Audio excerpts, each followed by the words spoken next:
Yeah. Please. All right, we're live. This is it. 105. Hello. Not bad. Hello, everybody. Hello. I'm We're live. yeah, That's there we freaking go. me out. There we go. Hello. Hello, everybody. Hello. So I'm Len from Castle Rock Critical. I'm with John over here. Hello. And we're joined, of course, by Castle Rock Historical Society with Acadia and Hannah. Surely we're going to have to mute that. Yeah, what is that? That was the Done it. we were watching ourselves. Yeah, that's been muted. But yes, I'm Len. This is John from Castle. We're Castle Rock Critical. Hello. Part of. I'm Hannah. That's definitely not Hannah. I can say that right now. Unless you've been hoodwinked all along this whole time. So that's Acadia, and Hannah from Castle Rock Historical Society. Say hi, guys. Hi. Hello. And we're here on a Sunday. Thank you very much for giving up some of your time on a Sunday, by the way, everyone in the chat to talk. Thanks, yeah. And you, obviously, Yes. and everyone, all of us, for being here to talk about Castle Rock, because it's almost over, guys. It is almost over. Aw. And yeah, I know, right? I mean, what do we do when it is actually over? We've got like a year to cover, but Well, we'll get onto that. Yeah. But we thought it'd be great to, get all of us together and have, a live chat. You guys can pose questions in the chat. So the way it's going to work is we're going to have a discussion about the show. We're going to talk to each other about the show because we haven't really directly done that other than via Twitter or Instagram or anything like that. Yeah. And then whenever you've got a question, just pop it in the chat. We'll talk about it, as and when we see it. And, we'll try and get to everyone's questions, and that'd be awesome. So, yeah, that's it. sounds good. I think it's good just to start off with, because we listen to each other's podcasts, and I think it would just be a good place to start by saying, what are your thoughts about the season in general? Because, we're approaching the final episode, and, I think it's been a standout success. I don't think we could have anticipated it being as good as it has been. What are your guys' thoughts on it? Just overall, just a summary of your thoughts, feelings. Hannah. Oh, okay. So I have to say that the show isn't what I expected it to be. Not that I don't like it. I expected it to be more like overtly horror-y, but I still love it. I'm here for the ride. I think it's been a lot of fun. I think episode 9 really, I wasn't expecting to be thrown for so much of a loop as the show kept going, but it's kept me guessing. I've been wrong a lot, which has been lots of fun. And I think all of the stars are great. I have really enjoyed the actor and actress choices they've made for all of the characters, and so enjoyed seeing faces from old King stuff, and it's been super fun. Well, new King stuff too, because I guess Skarsgård wasn't it. So I love it. I'm a fan. For me, I think the thing that made me the most happy is they stuck true to the underpinnings of what King tries to do, or at least started trying to do, like a third of the way into his career. And then from a show mechanic thing, they had at least enough of a plan to say, in order for us to make compelling TV later on and not have to pay for Sissy Spacek every season, we're going to set it up so that there's a way to do it that is going to make sense to people that aren't, already King fans. Yeah. Yeah. I mean, it's definitely, Emma's not here, so she says sorry that she can't be here, and so does the. I don't know if she said sorry. Did she? She didn't actually say sorry. She didn't say sorry at all. The rest of the crew. Well, I'm sorry. I must not.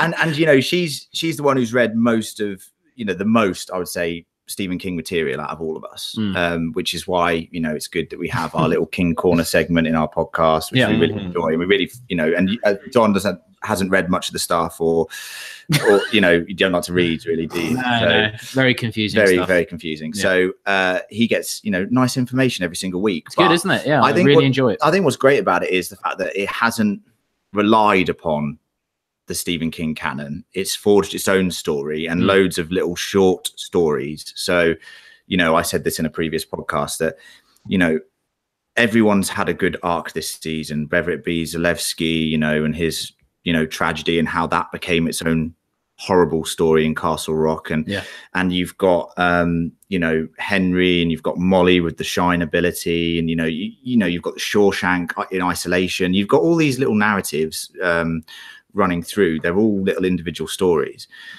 And that's amazing that they can just, they could all just be they could be a collection of short stories. Yeah. If Stephen King, like, he's released, short story collections before, he could have released it and called it like Castle Rock. And it would have been all these little stories, and you'd be like, oh, that's really amazing. That's really cool. Yeah. And it's amazing that they just stand on their own, and they don't necessarily rely upon what's happened before. They use it, but they don't rely upon it. And for new people, who haven't read any Stephen King, and haven't seen many of the film adaptations, or don't really care about Stephen King in any way, shape or form, I think the show's still got a lot to offer.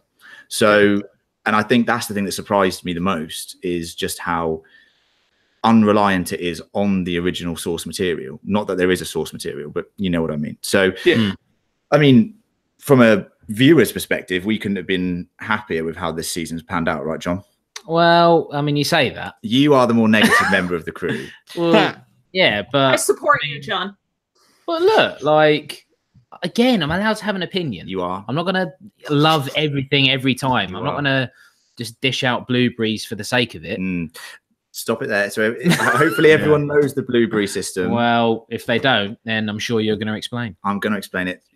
If we ever reference blueberries, it's the way we rate things out of 0 to 5 blueberries. It happens every week. There are no halves. There are no halves. So you can't go like 2.5 blueberries. Oh. Madness. That's madness. Nonsense. That way, you have to fall down on a definitive number. It makes it extremely difficult, to be honest with you. And John scored the most recent episode 9. He scored it a 2. Now, would you like to elaborate on why you scored it a 2? I just look, it's episode 9 of a 10 episode season or series. I just, for me, I just want to stick with people that I know, or characters that I know, and to spend, I don't know, 50 minutes or an hour of TV with, at this point, hundreds of questions about what is happening in the season. Yeah. There are some things that get answered. And look, if you listen to our podcast, you'll hear me rant about it, but I just didn't enjoy it. I didn't like it. It felt like a missed opportunity, to be honest. And the whole stuff with the cannibal, I was just like, what is going on? What is this? What is this?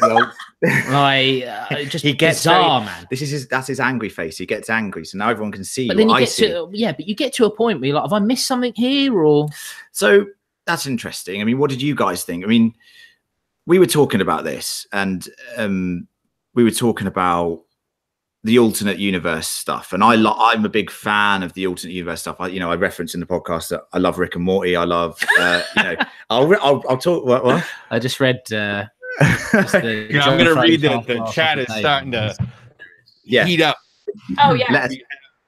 The first question that came from the chat, and anybody that's in there, just sling questions as you go. Yeah. The first one is, what does Hannah's hat say? What does it say? Oh, it says, "This is the recap." Get it? Like a hat. Oh, recap. Ah, there you go. Pretty good. That's good. She has beautifully worn a different sticker on that hat every episode that we've had. Completely forgetting that we're an audio only show, so it's just been for me, really. It's been good for me. Whatever makes you feel comfortable, we drink. Melissa Malone said, "I've enjoyed all the suspense and mystery it's made for a sleepless journey trying to figure it out." Dame Meow said she likes that it's been a slow creep rather than overtly scary. And then a comment about the blueberry hoarder, obviously referring to John. And then someone came in with like "Hi everyone, my big question about this series is, what is the voice of God? Is it snippets of conversation that get misconstrued in the schisma? I just hope this gets answered in the finale." Yeah, so voice of God, we've talked about that a lot, obviously, and the schisma. And we've said throughout this season that, who is the voice of God. We've referenced the Crimson King, an overarching evil in the Dark Tower series, and the King Canon as potentially being someone who is manipulating people to do their bidding. But we've also said that after Odin Branch's speech about you know, the fact that he's coming at it from a man of science sort of perspective, and he says it's all different universes trying to correct themselves. We think it is. We're going to go with that for now. I think that's what we sort of fell down on in the latest podcast. Yeah, and we sort of said that that's why in the end of episode 8, which was past perfect, I think Henry bolts after he gets a call about Ruth going to the church and asking about Alan, but he actually hears a noise. He hears the schisma and he bolts for the woods, very similar to how he does in episode 9, when he's just found, you know, and he tries to run for the woods again.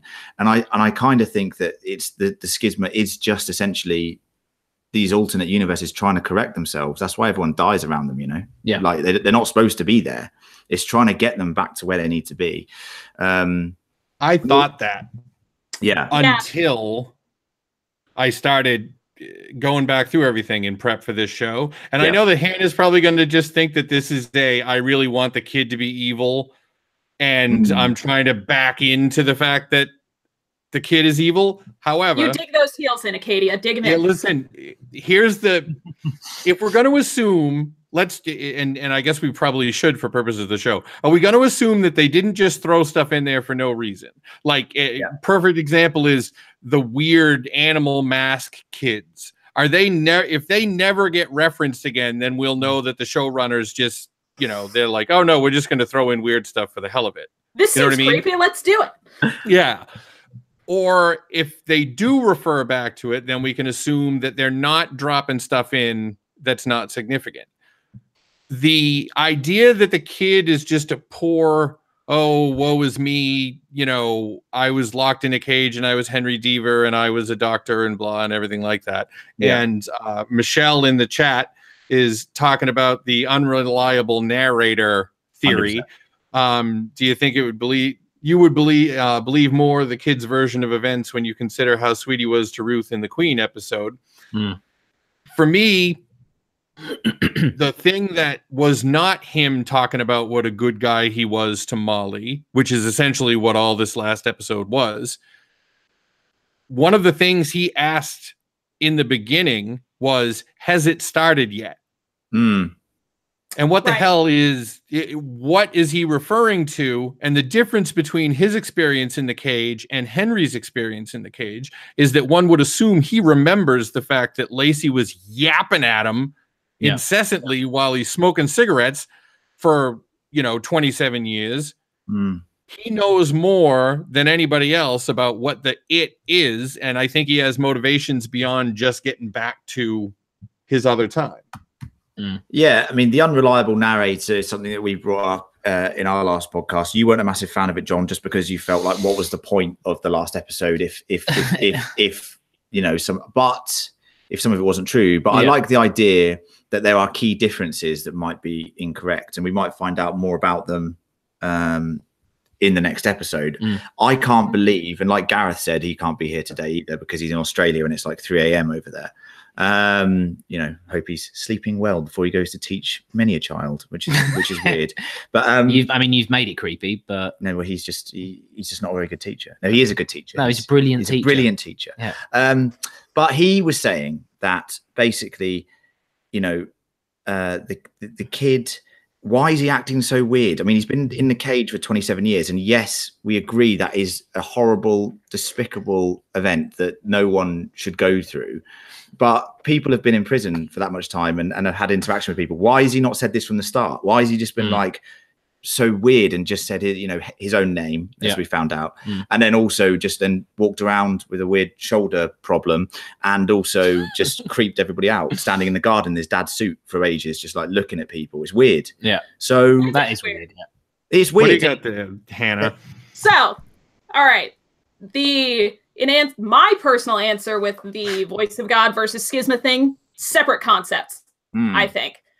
The schisma isn't going to be able to tell you to build a cage in that it's like, it sounds like whale song. It's not English. So what I think the motivation for whatever entity, person, voice is telling them to build cages about, I'm not really sure yet, but I did have a theory about why the kid is acting so weird.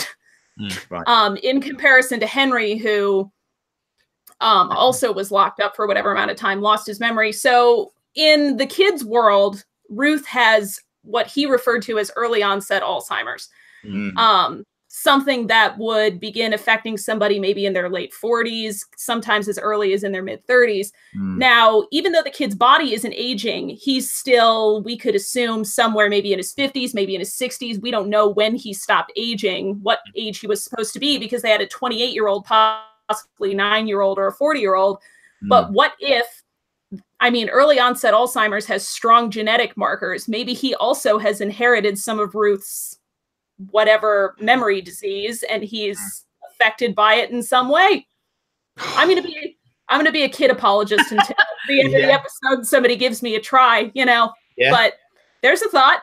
I mean, you know, you love him so much. It is I mean, it is a thought.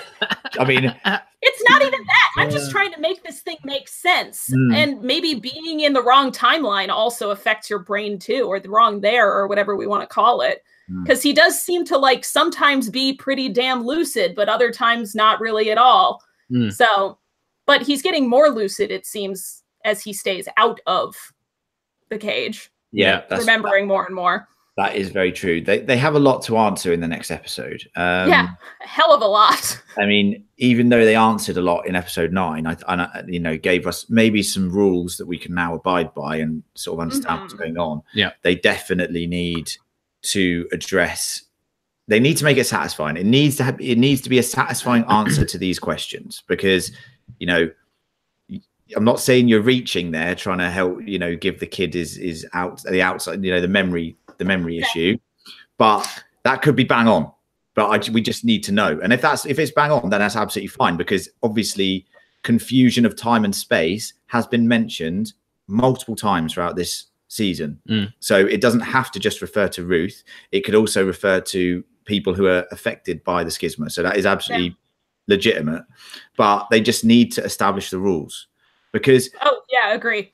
A big problem going forward, and look, you know, they've given themselves lots of possibilities, because with the alternate universe theory, now they don't have to be in the past when they tell season 2 or season 3 or season 4. They could just jump to another universe. It gives them a good out. Yeah. But the other thing that, you know, there has to be rules established, because otherwise, I know it's a supernatural show and we love supernatural shows and stuff, but there has to be rules for anything. If it's a horror film, there has to be rules. If it's a science fiction thing, there has to be rules. There has to be rules for a fantasy, you know, like Game of Thrones. Yeah. That you don't want stuff just happening out of nowhere. Yeah. Because then it just takes you out of it. Like there's no jeopardy, there's no stakes. You know? Right. You might be upset, but I listened to, you know, they have that official Hulu after show thing with the showrunners, and the showrunners alluded to what you just said. And we're like, well, no, we're not trying to telegraph things so that there's a bunch of rules. You know, well, if this happens, then that has to happen. And I don't believe them.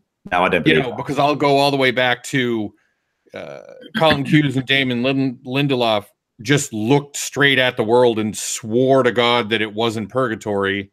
And 5 years later in Lost, it was purgatory. So I don't believe them ever. Yeah, it's very hard to trust showrunners, especially with something like Lost, which, you know, I'm a big fan of. And don't get Len started on Lost. Don't get me started on Lost. Castle Rock. Yeah, let's stick to task. But yeah, no, you know, if they're saying there's no rules, I think that's poor form on their part, because it will catch up with them at one point and people will stop enjoying the show as much. When, you know, people will jump the shark. I said to you that this latest episode, it requires a leap of faith to an extent of certain viewers to say, okay, what, this is actually happening, is it? And some people won't enjoy the way that they've gone. However, I very much enjoy it. You weren't a fan of it necessarily, and the others were sort of indifferent to it, I'd say. I think Gaz liked it, but the others were indifferent to it. And I'm gonna throw in, just because I want to make sure I keep up with the chat, because it's kind of banging right now. Let's see. Warg says, I seem to think that what they're waiting for is the schisma door to signal an opening. Seems that it only opens every 27 years. That could be. That checks out, I think. Or at least, for whatever reason, it kind of seems like Henry is required to cross over, because the kid tried to get back, but he couldn't. And then... There's a pretty sure he came out of the cage acting weird because Lacey told him to keep his mouth shut or they'll lock him back up. Then I think the woods is a fourth dimension object. And someone check me on this one. Didn't the kid say, I remember now when he was playing the piano, like he didn't initially remember his world? Yeah, he did. I think he did say that. He did say something like that, Yeah, and they did make the point of saying his name. familiar surroundings bring your memory back. So who said that? Kudos to you. Yeah. And I was thinking that when Warg says, I was thinking that when the two Henrys went to different timelines, there was another Henry there. What if the issue with Ruth is that the Ruths switched with each other, leaving one in each timeline? Wow. Well, that hurt this my throws brain. a wrench in everything too, because I was thinking this when I was rewatching, because we had so decided that Ruth was some sort of like time traveling boss priestess or whatever. I still think that. And now there's like a whole nother separate mechanic, and I'm worried that the show is doing too much, maybe. Like, okay, there's Ruth who can time travel. There's these people who can go between dimensions, worlds, theirs, whatever we want to call them. And now I'm like backtracking, like, is it Alzheimer's? Is it some sort of magical time traveling power? Is it both? What's happening? I think that. Oh, and Hannah, by the way, that's very close to our Henry, like Henry Prime, the one that we started the show with. Yeah. This is not his right world either. That's right. Hannah mentioned that on our last episode, that she now thinks that the Henry that we have is not in his right place, even though he got adopted by the Deavers in this place. But for me, I think that I think the Alzheimer's was a very tender and wonderful way to try and teach people what Alzheimer's was. But I also think that it was a red herring as far as what her role in the show is. And I'm going to stick with this, until they prove me different. There is no way that she could have gotten up in the middle of that service and gotten all the way to that bridge when the guy that's loved her more than anything in the world was physically looking out there at the time without anybody noticing. Yeah, they kind of buried the lead on that one too. They moved the camera away so that we couldn't see Ruth at all. Yeah. So, like, people would be like, "Hey, one of the three people at this event, where you going?" You know what I mean? That to me doesn't make any sense. Right. And the mechanics of at least the idea of being able to go between one or the other, whether it's a thinny or anything like that. And I'll stick with the talisman. And I did get corrected that your twinner, and I know you guys probably didn't read the talisman. I know John didn't, but Len, I don't think you did. No, we mentioned the twinner theory and Todash space and all that sort of stuff in the podcast. But I haven't read that. But go. The principle of it is everybody has a them in every other world. Yeah. And some people are special. And I had said you can't go to another world unless your twinner is dead, and that was wrong. You can, but you can flip at will if there's only one of you. If you don't have any other twinners, then you can flip at will. And I think that Ruth maybe did things to make a certain set of events occur. I still think that, because I think Pangborn would not have gone into the barn super silently, when he was yelling Ruth all the rest of the time and gotten blasted, if it wasn't a fix. So that's what I'm running with. I just said Emma is the reader. Well, I think the thing with the Queen episode and the Alzheimer's and Ruth is, we debated it at the end of that episode, and we also debated at the end of episode 8 when they had a conversation. And there's a very telling line in the phone call that Henry receives, which is, the new pastor ringing him up and saying, "Oh, Ruth's just come by, asking, is Alan alive in this time?" Yeah. Right. So there is an interesting scope. I think it's both. I'm gonna put my hands up and say she does have Alzheimer's, because she has Alzheimer's in the parallel universe that we just went to. That is why Henry Skarsgård, as we call him, wanted to be an Alzheimer's doctor. Yeah. That he understands it. Maybe it is something more, and he just sees it as Alzheimer's. But and they made a good point of saying as well that the doctor said you can't, and it's true, you can't diagnose Alzheimer's until the person is dead, which is also tragic and horrible. Grim. There's a horrible disease, a horrible situation. But I do think that it's both. I think that she's got Alzheimer's, but I also think her back garden conveniently leads out to this multi-dimensional plane, the Todash space, where you can wander into different realities and timelines. So well, that's the trick, though. Yeah. In the talisman, and I know they're just borrowing from things, but the big difference is some people have to be near a thinny, or some people have to go Todash to move, but certain people that don't have twinners, etc., and I don't know what their rules are going to be, some people can flip just because they want to. And that's the piece of it that would be like, and Hannah and I use the Buffy Hellmouth analogy. Castle Rock just happens to be on a Hellmouth, so this is why a bunch of stuff is going to happen. But this would be somebody can make stuff happen just because they have attributes that other people don't have. Yeah. Well, and you're getting hair compliments in the chat. Yeah, Len, your hair is super awesome. Definitely not Len's. Except that Len's wearing a hat, so that's John. Oh, I guess they mean John. Well, I could take my hat off. I mean, my hair's long at the moment. That is a mistake. Well, I can't believe no one's complimenting my hair. I'm like the only one with a ton of actual hair. Well, I'm the only one that sees you all the rest of the time. It is real hair. He had, what did you have, plugs, wasn't it? Oh, you know what I mean. I was going to say something, Hannah, but I didn't want to sound super good. Hey, you look real nice on the show today. We could. Well, that's true.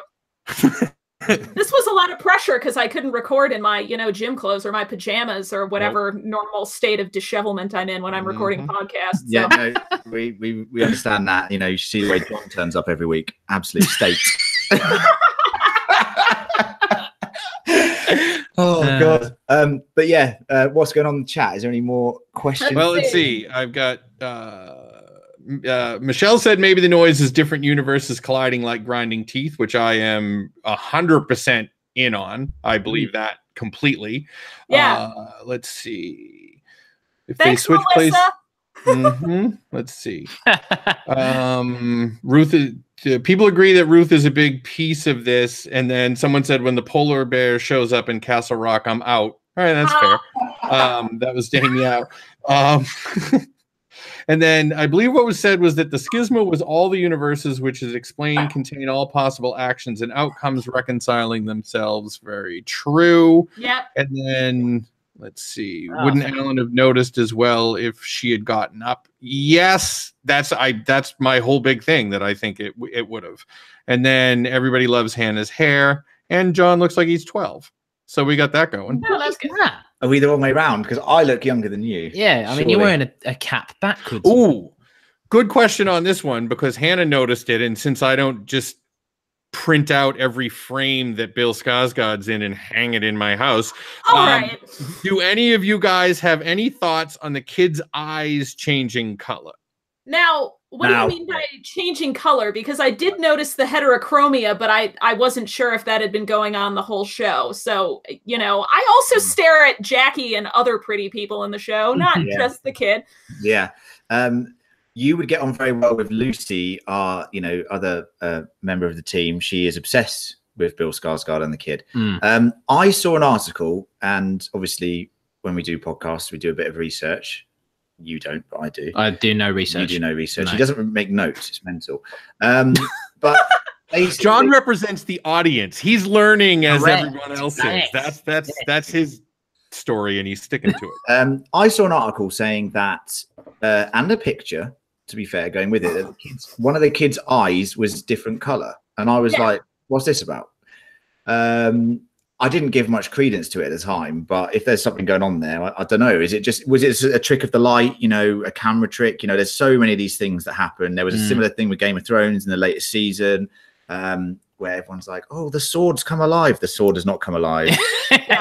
It's just a reflection of it. So, spoiler warning for Game of Thrones. Well, the sword you'll doesn't all come alive. thank me for my encyclopedic knowledge of Bill Skarsgård here. He doesn't have heterochromia in real life, so this is a choice for the show. What I think about what that means, I don't really know. Yeah. Well, I hope it's not. I mean, I don't think it is anything. I think it's a trick of the light. I think I saw the picture and it was his eyes through a car window when they were driving through the slightly happier Castle Rock. And the thing is, when you're shooting through glass with different light, you know, refracting and stuff, you will get trick of the light. You will get different colors. You know, I you know, my job is I work in like TV. Yeah. So I see this quite a lot in. You've made that sound a lot better than it is, though. I'm an editor. It's my job. So I see I see these things sometimes. Like even when we shoot anything, you get crazy reflections sometimes in the pupils of the eyes.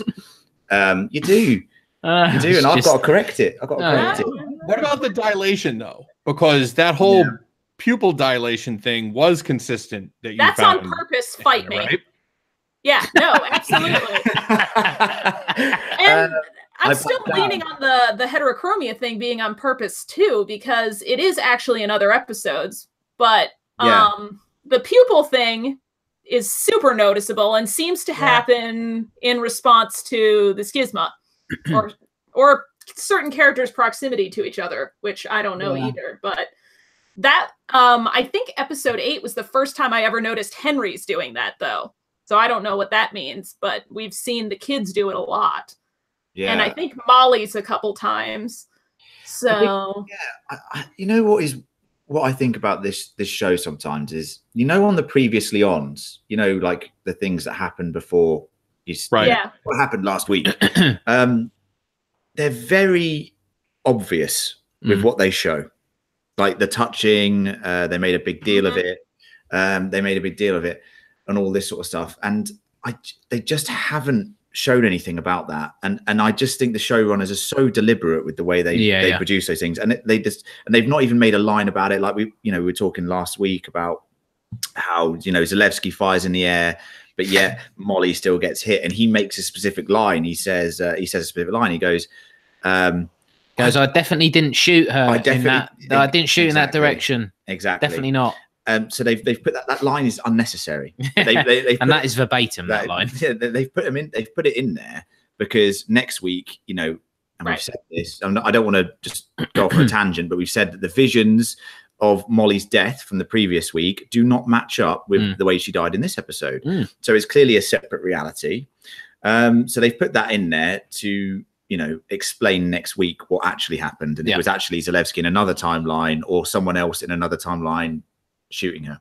So if they've made such overt efforts to sort of point out these key characteristics, I can't see the eye thing. I don't know what the word is. What did you call it? Heterochromia or something. I don't see that being. I just don't see it being important, and I don't see it being relevant. But that's my opinion. I mean, I hadn't noticed it. If people have been noticing it the whole season, then I can understand it could be something. Much more invested in the dilating pupils than the different colored eyes. I don't even know what color my eyes are. Now, a lovely blue. Was it Terry? Terry, I think, asked an important question because, like, this has been sticking in my craw. What's up with Desjardins? I want there to be something up with him. Yes. He had a kid that died. He's got like a people cage in his backyard. There were 2 pairs of boots on his back steps. This guy's interesting. Why haven't they done anything with him? What's his deal? That's one of the things that I think if they drop it, if they don't go back to that, then my entire opinion of the show is going to plummet. Oh, like for sure. Retroact. I'll retcon to not liking it if they no-sell that. Yeah, I'm like, did he go to another universe to try to get his kid and his wife or something, and then something went wrong? I don't get the box that clearly had a person in it, but... So, I mean, we talked about this as well, didn't we? But Desjardins, you know, obviously is a family line that is in the Stephen King, some Stephen King things. I think it was Stand By Me. The Body, sorry, is the Stephen King short novel, short story.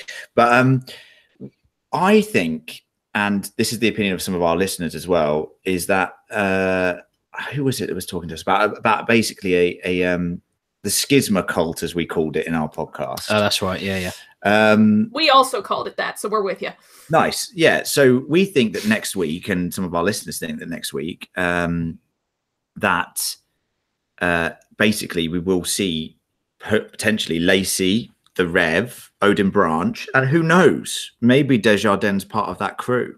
Maybe he's part of that group who could hit a schisma. He lives out by Castle Lake, out by the bluff. You know, that's why it's such an important investigative point for the police, that when Henry first disappeared. So there's a potential there that he could be part of that group, and hopefully we get that explanation. I mean, if not, I'm pretty certain that we're going to see him in season 2 or season 3 in another incarnation of a story in Castle Rock. So it might not be important for this story, but you never know, for maybe another story, it could have some relevance, or his storyline might continue in the past and we find out more about his character, because he's a very interesting, creepy, weird man. I mean, he scared us slightly. Well, I liked him. You liked him too. I thought he was fun, like super creepy sort of way. Very, very creepy. John gets his haircut there, so well, out of the woods. Nice. That's very Maine though. And we talked about it when that came up. Like in Maine, and I don't know what the equivalent in the UK would be, North Chester, Wintershire, or what your town names are. But in Maine, once you go out of the one city, basically every private home is also some kind of business. They either cut hair, or they sell firewood, or they glue a seagull on a stick and call themselves an antique store. Like everybody's got like a little side hustle going. So him cut hair out of his house makes complete sense to me. Well, I like that. I just want to jump in and say it was Tara who emailed us talking about the schisma cult. So thank you for that, Tara. Yeah. And saying all about that sort of stuff. Which, and if we had a side business, what would it be, John? What would your side business be? Peddling some sort of wares, beer. Peddling beer, yeah. My homemade beer. He brings me beer every week. So. I do bring you beer every week, and today as well. And they're very interesting. Anyone wants to see? They're from this is Germany, and that's also from Germany. And John's even put himself on this label. Look. Yeah, so there you He's go. even put himself on that. It's like cool. It's like a weird little I know, thing. Right? Look how weird that little fella is. Weird there little he fella. is. So scary fella. Yeah, that'd be your. I love it. Yeah, that would be my hustle. What would be your hustle? Oh, my hustle. I don't know, mate. I'm just not that interesting. All right, well, that's not hustling, is it? No. No, it's not. Nothing. Just editing. That is actually my side hustle as well. Podcasting. That is a side hustle. But yeah, different jobs, different needs. And I'm a big fan of Desjardins and I want to see him back. Yeah, I do. Too. And Gaz also, does. I didn't have any beer, but I did eat a whole can of brown bread in a can and drink a Moxie before the show, so I'll probably barf. Because both of those things are super gross. Oh yeah! Did you guys spot that soda in the last episode? Yeah. Apparently, it's like a real thing, and it's caramel. It is a real thing. So interestingly, in our King Corner segment, Emma mentioned it, didn't she? And one of our listeners, Charles, emailed in and said, "Oh, that Moxie drink's in the JFK thing, 11/22/63." Ah, okay. Which it is. And then Emma was like, "Oh, that's interesting. I didn't know that." And then she was like, Moxie's a real thing, and they have a Moxie festival. And we were like, "Let's go to the Moxie. Let's go to that. We're going to the Moxie festival. Let's do that. We we're going to have King Con, which is going to amount to everybody that's on this show, plus the rest of the UK contingent just hanging out, probably at my brother's house. And he actually drinks Moxie on purpose. What, just for the sake of it? Just for the fun of it? Right, because he likes it. Ew. Or else he's trying to be so, because that's the other thing about people from Maine. They never shut up about being from Maine, case in point. But they're super fiercely loyal. So he will drink soda that tastes like somebody dumped a pound of sugar on a piece of tree bark just because it's a Maine thing. Right. I mean, we've Oh, never. gosh. I've been to America a lot. I've never been to Maine, No, and I desperately want to go to That's that part of changing. the world. I think we will commit to that. I think we will. I think what we'll do, and this is we've talked about it in jest mainly, but mainly. See what I did there? Oh, Uh-huh. by accident. By accident, Yes. yes. But what I think we'll do is towards when the second season's about to start, sort of maybe a couple of weeks or a month or so before the second season's meant to premiere, Right. we might go out there and just go around and hopefully meet you guys and see some of the sites, see some of the Stephen King sites, because Have a little knock on his door. would he ever give us an interview? Do you reckon? What do you reckon, guys? If we got all of us together, do you reckon he'd give us an interview? Maybe if we yell loud enough outside the fence. We would have to really it would be hard because you can go, just his house is just on a regular street, so if you want to see his crazy gate, with the bats and the spider webs and everything, that's what his fence is made of. Yeah. And he is, conventional wisdom is, he's a super nice guy, but he's also, he's just so famous now. Yeah. Like I think it'd be tough. Now, his kid, on the other hand, Which his one? kid would probably talk to us for no reason. Pick one. Yeah. How many kids has he got? Is he prolific? Is he? Well, I know of Owen and I know of Joe. Joe. Yeah. Right. So I think two he's got a boys. daughter that opened a restaurant, I think. Joe King. Good. He's just Well, joking. It's Joe Hill. He went Yeah. by a different name so that people didn't think he was just writing because his dad was a Ah. famous Or so his author. name wouldn't be joking. Joe King. Yeah. Well, yeah. It's probably That would be Joseph, you bunch of trolls, but whatever. Oh, so now we've got Naomi as his daughter. And Oh, there we go. He and Owen are touring together. Yep, for Sleeping Beauties, which is the book that they just published. Oh yeah, and Damien pointed out, "Don't go in winter." And actually, the story about that was the first 5 times that I brought my wife to Maine, it was for reasons other than let's go to Maine. So it was always winter, and it was always shitty. One time I took her in the summer, and she's like, "Wow, if you had brought me here then, like in summer, you could have tricked me into living here, but not now, because now I know what winter's like." Ah, That ship sailed. But I want to see it covered in snow, and I want to see it eerie, and sort of, I want to see what it looks like in our universe of Castle Rock, not the autumn fall But I'm version. confused. What universe are we in? Well, John, there's some definite science behind it, so I don't want to scare you, but there are I'm billion. not scared. There's an infinite number of you, which is quite weird, isn't it? it's I okay, think- John. This is just a simulation anyway. Yeah, That is true. Yeah. yeah. Yeah. Do you want me to unplug you? Well, no, I watched the podcast on that earlier. I did, yeah. You watched the podcast? Yes, well, it's Joe Rogan's, so there's That's a fair YouTube enough. thing. Yeah. He likes to talk. Well, No, Joe Rogan and Elon Musk you talking don't need about. to shout out Joe Rogan. He's just way saying. up there. Yeah. Well, is he one of the watchers, or Could you imagine if he Joe might Rogan- be? He might be. So yeah, we might be in a simulated reality. It's Very depressing. Ah, I don't like thinking about those kind of things. That's why I bury myself into television. I'd imagine if we are, and if there are infinite numbers of me, Yes. they'd all hustle and do the beer thing. Yeah. They'd all also give this episode There'd be to no, Blueberry. yes, there'd be no differences. You're just consistent across the board. Yeah, exactly that. A constant. So, Lost reference for anyone out there. Can you stop with that? Sorry. No more Lost. Sorry. no more Lost. Anyway, talking of Lost, where are we? No, yeah, talking Let's about see. What do you think? Everybody, and we'll go around because I'm saving mine up for the end of it. But Oh, well, that's not fair. if there's one, no, not the end of the show. The end of, like, I'm gonna be polite and ask all you guys first. But one thing I'm interested in is, what thing will you be really bent about if they don't address in the finale? Ugh. Hannah, you go for ladies first. Oh, Lord, I have more than one. Like,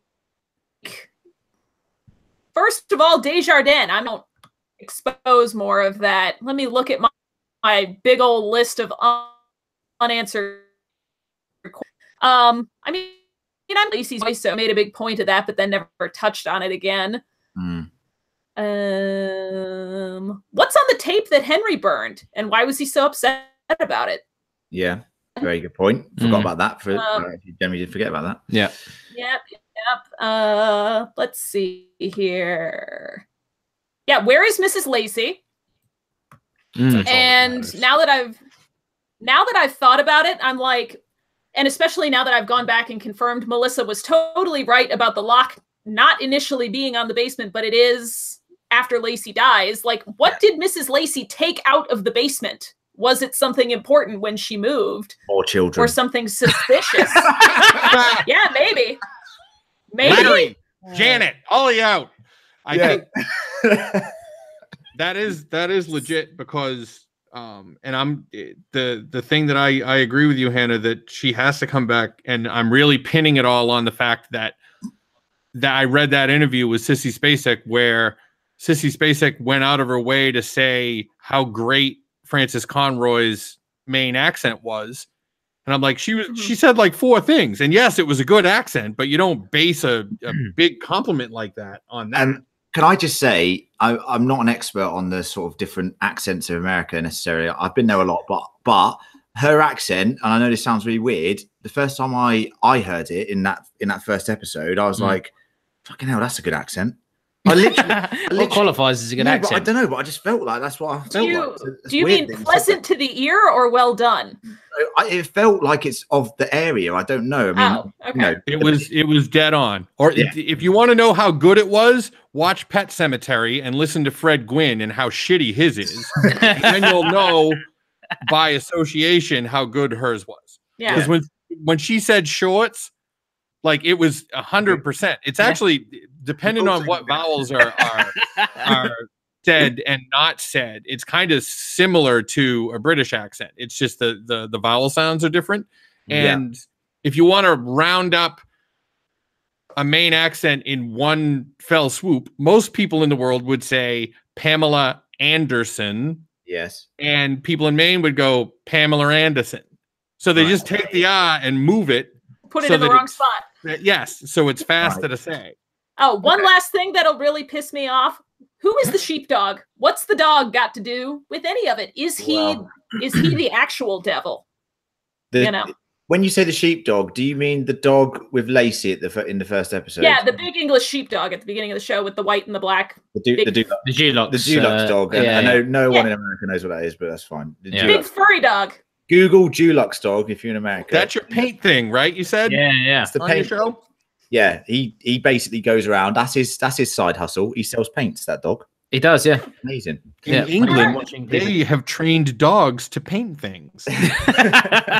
That's adorable. Is it for fun or for labor? Because I like the idea of a dog painting for fun, but not for work. It's for capitalism. It's for capitalism. Sell more units of paint. Is what they're going for. John, what's your most, as you're the second most ladylike, what's your why is that?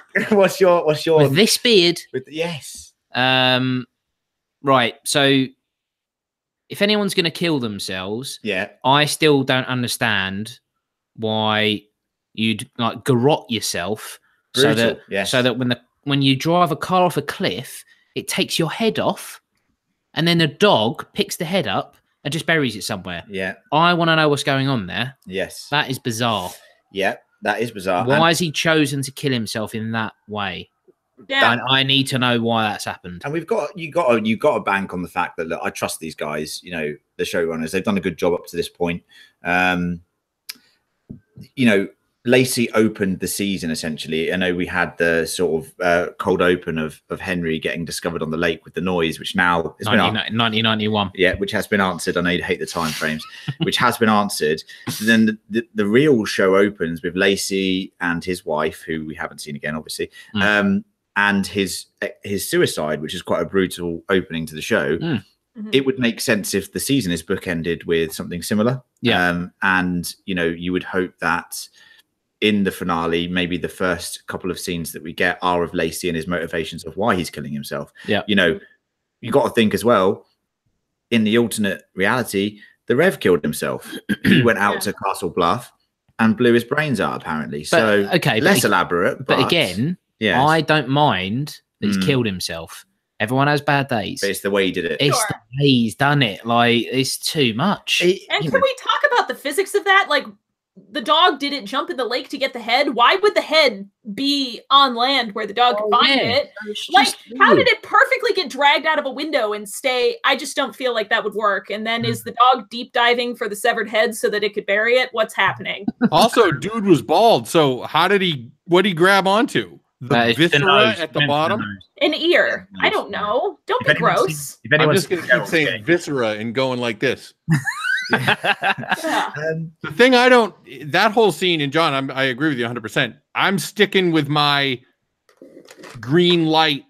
And actually, Len, I might send you the screenshot or I know, Tommy Knockers sort of stuff. There was, he was looking over at where the dog was, and that was the only thing that it did not look like it was just the leaves or anything like that. Yes, no, I do agree that in that I've seen that article and that, you know, many posts on Facebook, on the Facebook groups that we follow, so they're awesome. Go check those out, and Reddit r/Castle Rock TV. Definitely go check those guys out for any sort of chat about and theories, and I've seen that theory a lot with the green light, and I do think it is something. I don't think it's nothing. I think it was very subtle. He was looking at something in the woods. I don't think it was the dog. So put a pin in it, as we say in our podcast, and we'll hopefully get to it in the finale. I mean, they just got so much to answer. I mean, Acadia, do you want to go next with yours? Well, I did have an idea in the chat that maybe it was a dog that was talking to Lacey, and he's dyslexic, so he thought it was God. leave the chat. Leave the chat. On. That's an absolute win. That's my, you know, that's my biggest.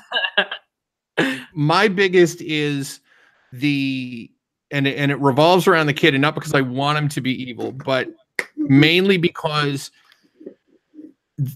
we know what the Reverend did in Boston Rock in the other universe. He was like, hey, I got my kid, so I'm going to talk to him, blah, blah, blah, this, and everything like that. This is great. But in the world that we've been watching, unless that was Lacey's kid, what was he going down there to talk about? And what did he said, ask for Henry Deaver when you get out. The odds that Henry didn't say, my name is Henry Deaver, when Lacey, I don't know, fucking ran out from behind a tree with a big cartoon net and captured him, or however he did it. Lacey's relationship to understanding what was happening and the fact that Pangborn believed him is the piece that I want cracked open. Right. So there's nothing, to me, there's nothing, unless Pangborn knew that there was other stuff going on. Right. I cannot believe there's anything that Lacey said that would have said it made him go, oh yeah, totally drive off with that guy in the trunk. Yeah. Now Lacey does reference, quote, the crazy story that the kid told him the first night, which is probably like, hey, I'm from another world. I'm just trying to get back. I'm the Henry from over yonder, or whatever you want to say. And I kind of wonder what the kid's understanding of all of this is. Like, does he think that there's another him here? Does he know that the him in this universe died in utero or whatever? Yeah. So that's interesting too. Yeah. He seems to think that this Molly will have the same recollections as his Molly when he talks to her, but they're obviously not the same. Yeah. Big shrug. So that's mine. I mean, there's a bunch of other ones, but that's my biggest one. And also, if Francis Conroy doesn't come back, I'm gonna riot. we know that you are very upset that it bothers me. Also, since she has a glass eye, if they wanted to do something with the two different color eye things, she could just pop one out, pop another one in. Look, they're different colors. Everything's good. That's acting. That's acting. Yeah. I think my biggest things are, I just want. I think there's going to be some deaths next week. I think there's going to be some carnage. I think there's going to be you know, I've said all along, Wendell's a goner. I don't think that's going to happen. I don't see there being a very happy ending for this show. But what I do want. But what is your obsession with Wendell definitely dying? I just don't know, mate. I just got a feeling. I get. God damn it, no! I will freak out. I just can't see it happen. No, he's just a little kid. How awful! I mean, wait a minute. They killed a baby last week. No, they didn't kill a baby. Well, he came back to life. It got better. Yeah. But Didn't no, work. yeah, I know. I really, my main takeaways that I want from the show is it's done such an amazing job so far of setting up Castle Rock as a character in itself, the atmosphere, the place, the sort of aura that it has, you know, just the way they've shot it and the way they've used the music excellently and all of that sort of stuff to really make it feel like its own lived-in character where all of these tragedies have happened. And I'm happy with the alternate universe thing because I've read Dark Tower and you know, I understand that, you know, different realities is completely part and parcel of the King canon. Yeah. That's all fine with me.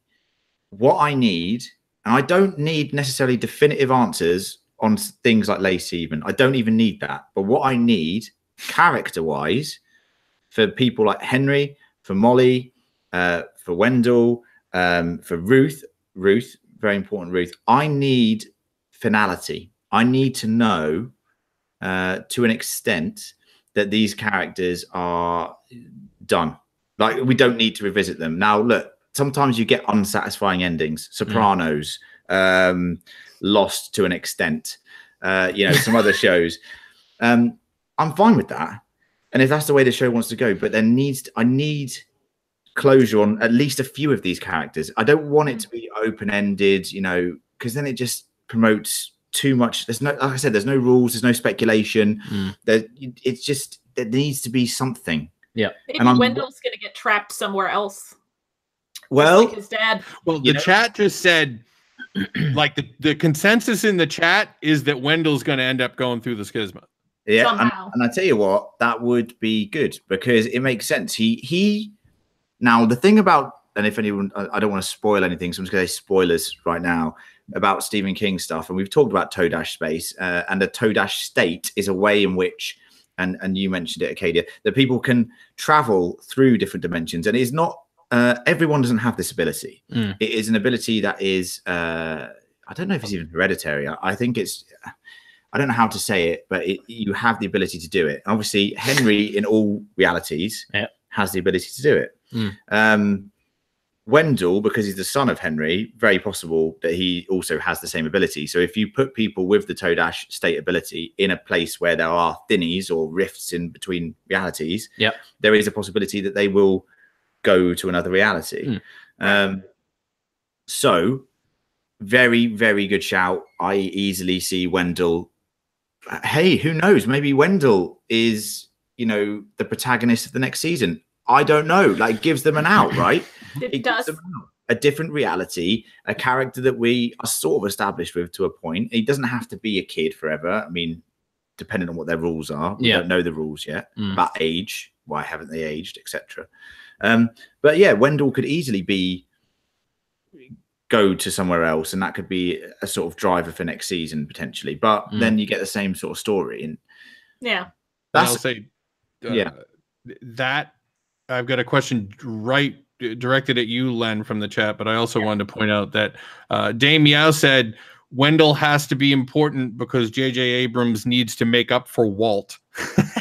I have to say, as a Lost fan, you know, anyone who watches the first 2 seasons of Lost and says that it's a bad show of television, they're lying, because it's a great. Oh, I never say it's not a bad show. They didn't stick the landing. No, I know they didn't stick the landing, and they went fucking all over the place. Fair play.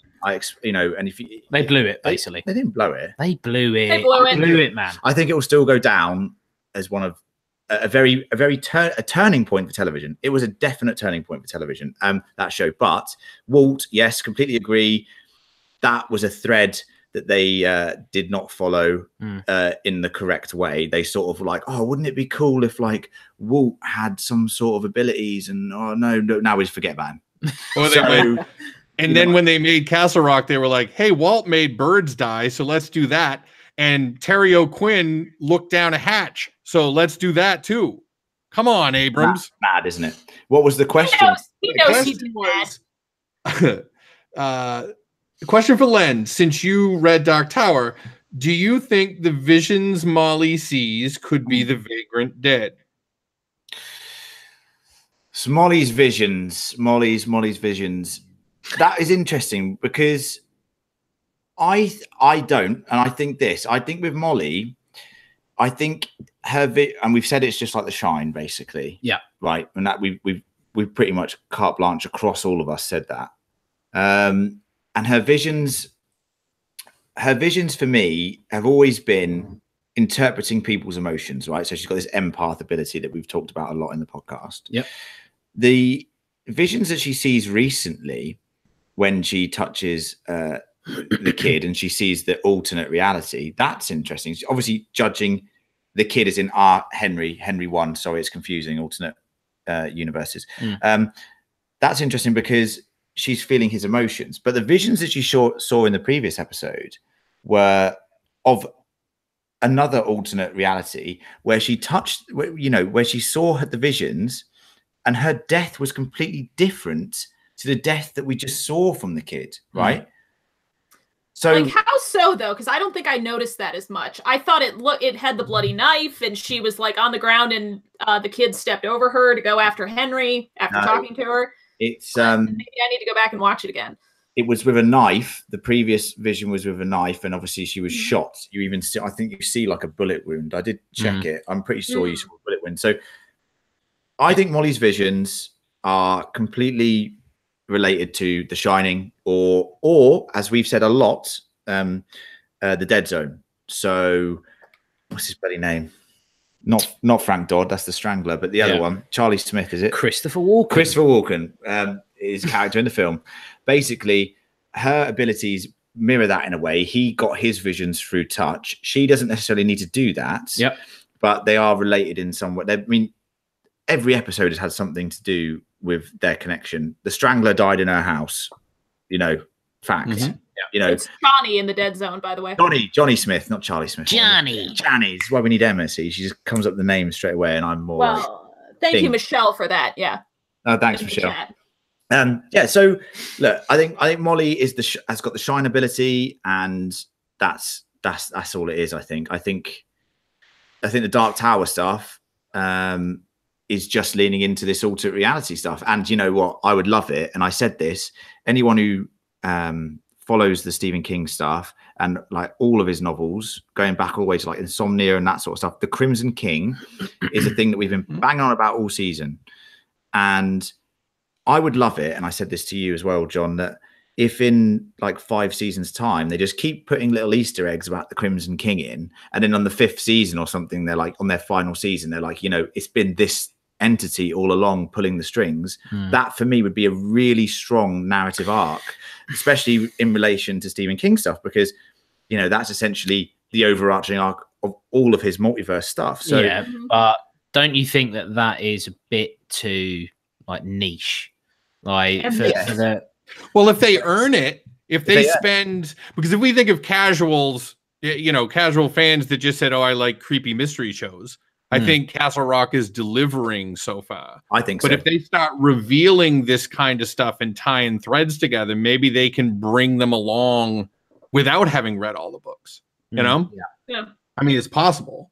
I feel like John and I are on a wavelength here. That seems ambitious. Cool, but like ambitious. It's ambitious. Yeah, it's ambitious, but let's relate it to something that's out there already. Say something like American Horror Story, right? So American Horror Story, they're now trying to create a continuity in their sort of, that everything's in the same universe. They all relate to each other. I want it to be a thought that happens at the inception of the show.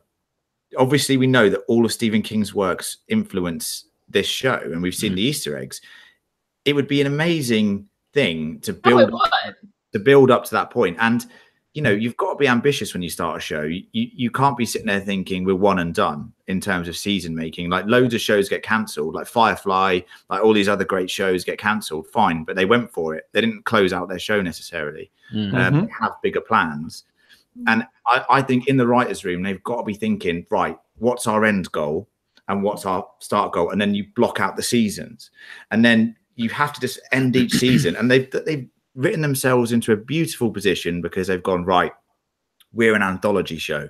So no matter what happens now, they could end any season and anyone would be satisfied because there's no need. It's a whole story the next season, right?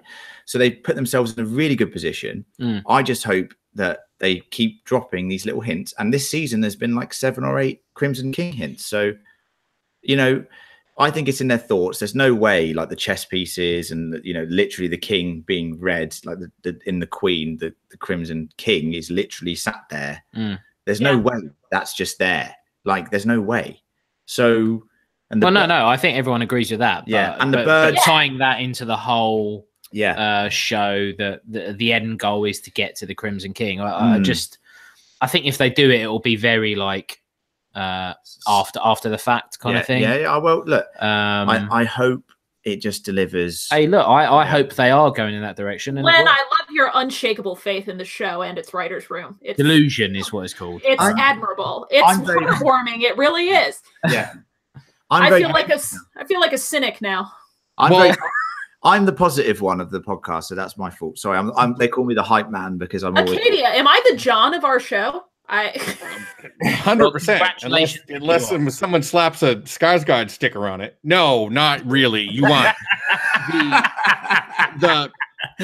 I agree with Len, but actually for a cynical reason.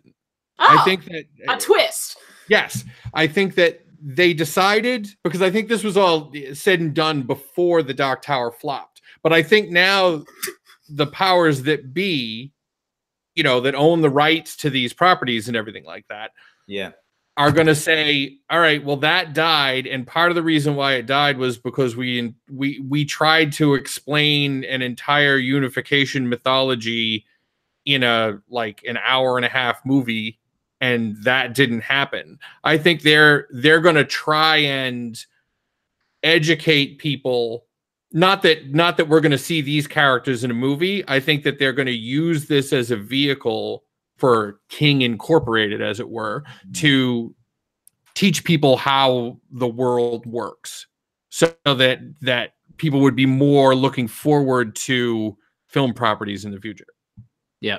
I mean, the fact that, and it's an insult to the Dark Tower series, that they made an hour and a half film and tried to cram, you know, all of the material in there. It was insulting, and it's devastating because, you know, we're big fans of Game of Thrones, for example, like massive fans, read the books on multiple occasions, did a podcast on it.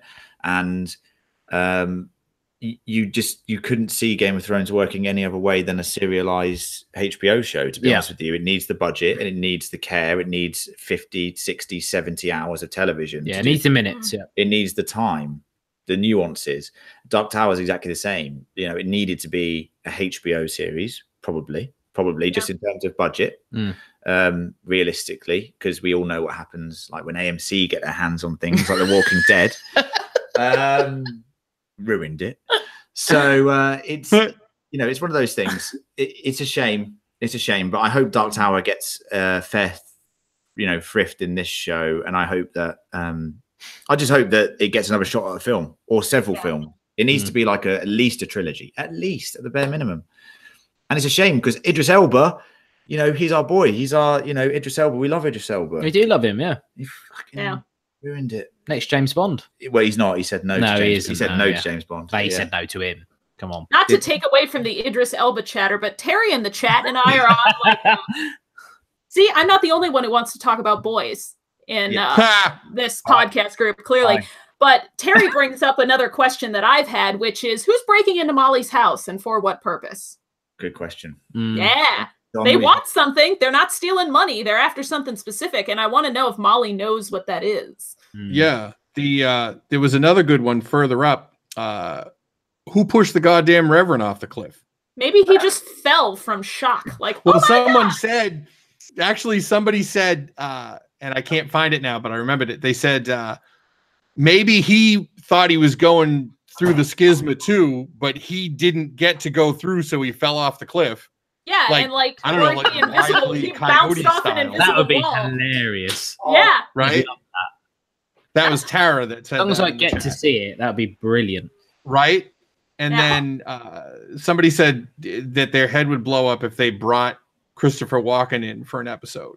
And I think, but I think they made such a, and Hannah, remember we talked about this way at the beginning when the Bangor Strangler was mentioned, Yeah. and Molly went out of her way to say, no, there's no such thing. right. I believe to this day that because the Bangor Strangler was mentioned in the Dead Zone TV series, I think Right. that the show was specifically saying that's not canon. So when we talk about Dead Zone stuff, we're only talking about the movie. Or the It- book. Yeah, it's so tricky. The isn't it? book, rather. It's so tricky to know whether it's the book that they're riffing on or the film. So, for example, Yeah. Jackie Torrance references her uncle, Jack Torrance, and says that, you know, he went mad and murdered people with an axe. That's clearly related to the film because Yeah. in the book, he It doesn't. wasn't a rope mallet. So Yeah. it's codependent on what I think the audience knows best. And to be fair, they'll probably go off a lot of film adaptation stuff than they will Mhm. books. And Yeah. that's just the way they're going to go. Yeah, in terms of the Rev being pushed off the cliff, yeah, I think I'm bang on about him just falling off the cliff, thinking he's walking into the Todash space and then just And he stays there for a little bit with his little legs going before Yeah. he falls. and he looks at the camera and it goes wah, wah, wah. Yeah, holds up a little sign. Yeah. So what's the thing that the Reverend writes down for? Oh, Henry did it. Henry Right. did it. Well, Right, someone thinks it means he came back, but I don't think it could be that because it was too much later. I think it is means that more he I- crossed over? he crossed and- over. He did Yeah, it. yeah. He heard the voice of God, and I think the Rev saw him disappear before his eyes. So he Yeah. did it. Is reference to the fact that he heard the voice of God in his eyes, And he crossed over, but the Reverend didn't. yeah, exactly. Yeah. he did it. Yeah, Makes 'Cause sense. Ah, Melissa has 3 notebooks of unanswered questions. You're my girl, Melissa. I Yeah, too have good. tons of notebooks of unanswered questions. And they will remain unanswered after this episode, I feel. But there you go. I kind of agree with you, John. I mean, Mm. I'm bracing for that.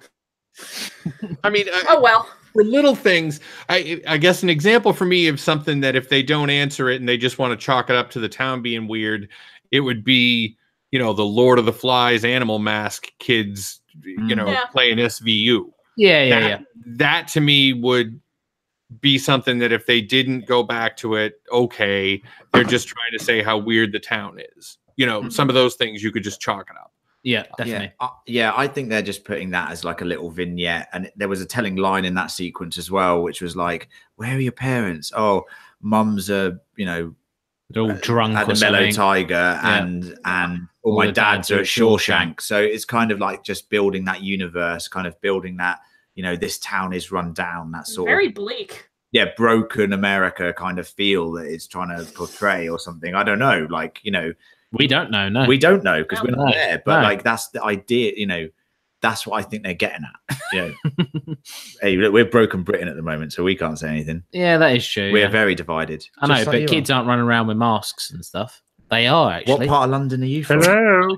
Right now, London is mental. Yeah, well, that's where I live.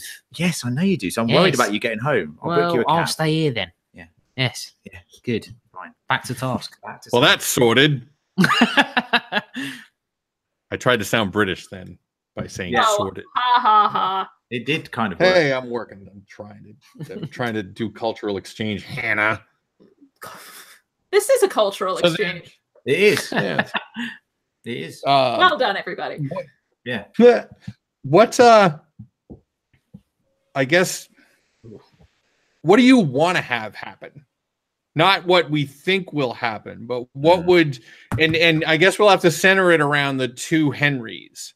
You know, Henry and the kid. What does everybody want the resolution of that to be? Well, I want them both to go back to their respective timelines and stop killing everyone. Do you? That, I mean, Right. well, yes, I'm not a fan of death and destruction. Well, okay. I want Henry. Well, even when you're watching something like this. I mean, I like gory death, and I mean, let's put it this way: I like the bed and breakfast, or whatever it was. We call it the bed and breakfast. I love it.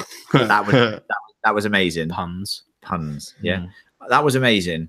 But we care about Henry definitely, as in Henry, our Henry, not Henry Skarsgård. I mean, I know you, Hannah, care very much for the kid, but in our universe, he hasn't been represented in the most, amazing way.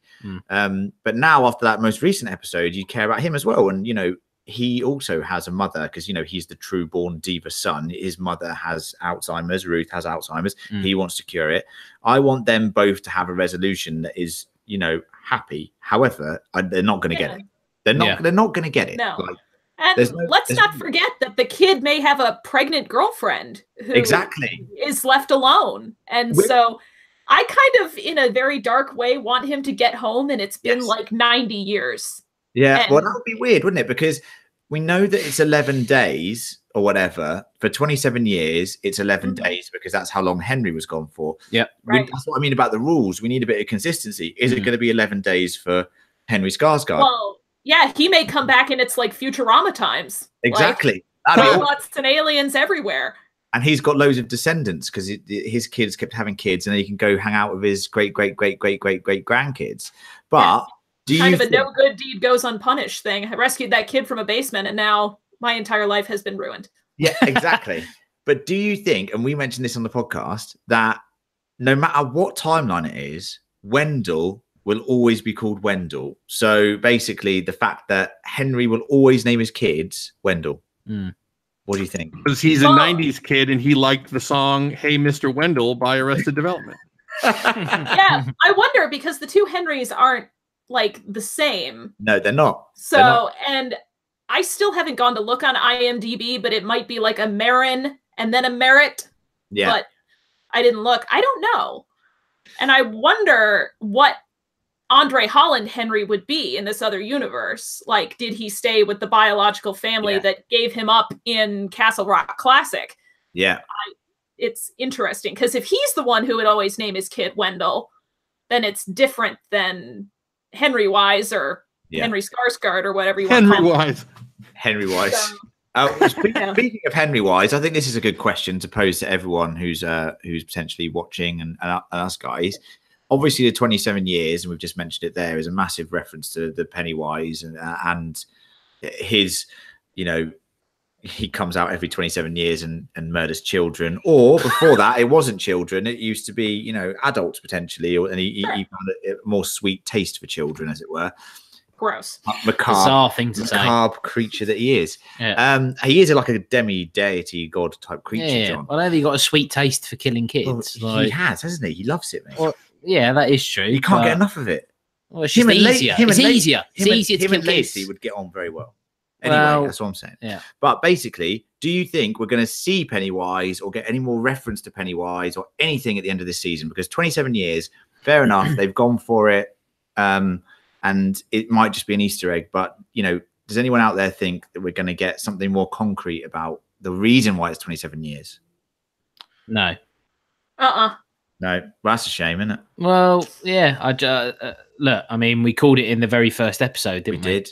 That it could be something, and it won't be, and it shouldn't be. But the idea that every 27 years, that basically the reason Pennywise, why does Pennywise? I can't remember if it's explained in the book. I read it a long time ago, but I can't remember if there's a reason why he arises every 27 years.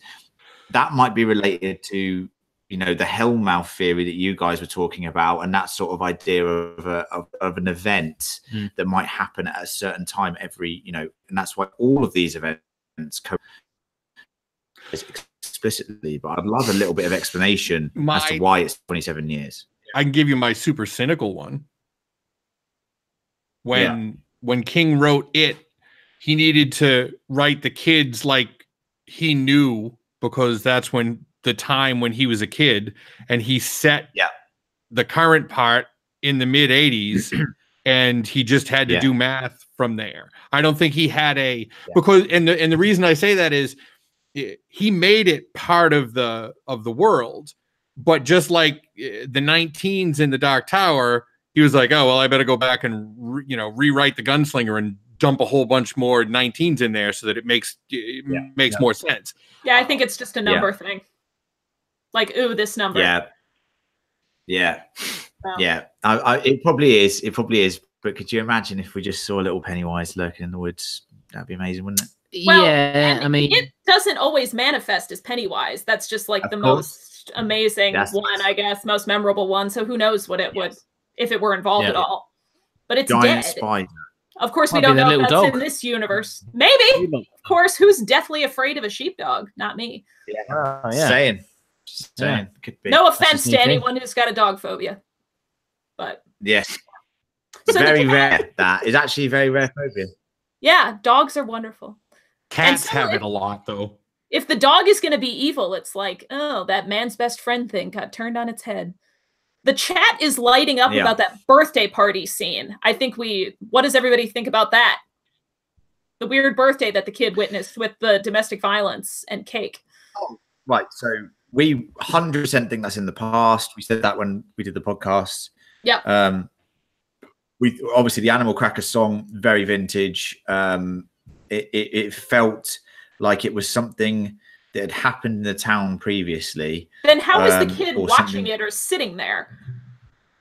Yes, yeah. But remember when Molly taps into his emotions using her ability, she hears lines from the body, from Cujo, from loads of other places that he would have no knowledge of, because let's face it, he if we believe that he is Henry Skarsgård from the very happy, I'm a very successful doctor about to have a child universe, then why would he know all of this stuff? Yeah. Right.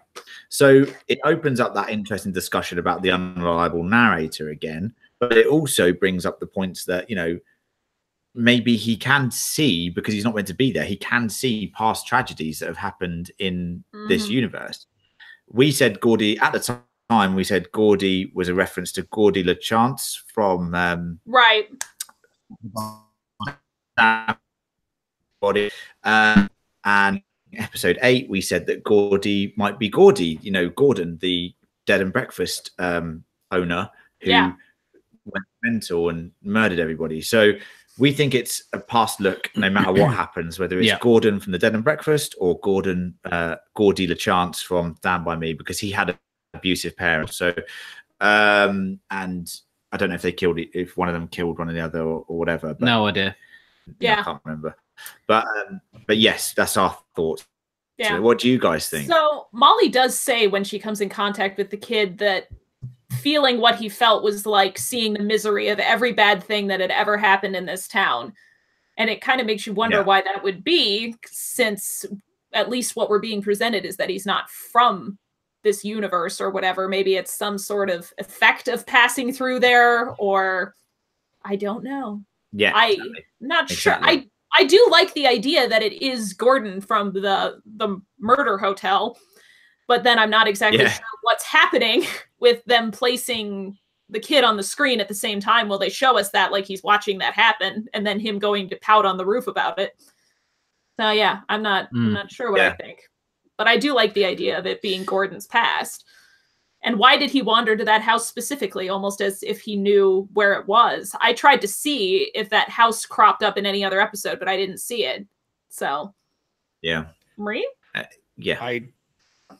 I know I keep hopping on this, but the fact is that the kid is self-aware about what his effect on people is. He told the Nazi guy that he shouldn't touch him. And agreed. Lacey, either he was educating Lacey, and I guess maybe that's the crux of it for me. The kid obviously didn't know what the hell had happened when he popped into this Castle Rock. Right. So Lacey sat there, explaining it to him for 27 years? so that he was like, oh, if people touch you, something bad's going to happen. That's why I wear these big ass gloves until I take them off and touch you. Like the one that knows is Lacey. And how he knows and who told him, I think is definitely the crux of the whole thing. Yeah. But Lacey does have that line that's like dragging evil everywhere you went, as if he didn't catch the kid immediately and some things precipitated that whole deal. We don't know what dragging evil everywhere you went means, but there have been some events between the kid arriving in Castle Rock Classic and then Lacey capturing him, I think. Yeah. But they gave, in the alternate one, the Reverend gave his interpretation of why he needed to cage up the Henry he got. Because he's a deceiver. Because it was like his temptation moment. It was his temptation moment. It was him wandering through the desert, no water. Oh, here you go, mate. Here's some water. No, you're the devil. That's his moment there. Go on then. And I think they told us that specifically because in his case, he wasn't looking for a Henry. He just got one and then said, all right, I'm not so evil that I'm going to kill this kid. But I am self-aware enough that I'm going to say, all right, for whatever my own crazy reasons, I'm going to lock him in a cage. Lacey went looking for his Henry.